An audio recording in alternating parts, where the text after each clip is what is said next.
Syederun kabar terbaru kerangka pesawat latih TNI Angkatan Laut jenis G36 Bonanza T2503 telah ditemukan pada Kamis 8 September 2022.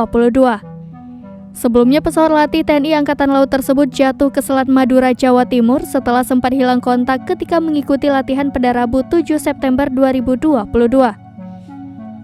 Kadispen Angkatan Laut Laksamana Pertama Julius Wiyojono mengungkapkan kerangka pesawat tersebut ditemukan di kedalaman 15 meter.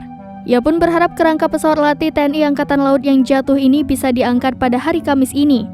Kendati demikian, Julius belum bisa memastikan nasib pilot dan awak yang mengemudikan pesawat G36 Bonanza itu. Pesawat TNI Angkatan Laut tersebut dipiloti oleh Letnan 1 Laut Yudhistira Eka Permadi dan kopilot Letnan 2 Laut Dendi Kresna Bakti. Diketahui pesawat latih TNI Angkatan Laut ketika melaksanakan latihan ADEX Siaga Armada 2 dengan unsur KRI di jajaran Ko Armada 2. Pesawat tersebut hilang kontak di perairan Selat Madura 10 menit setelah lepas landas dari Bandara Juanda.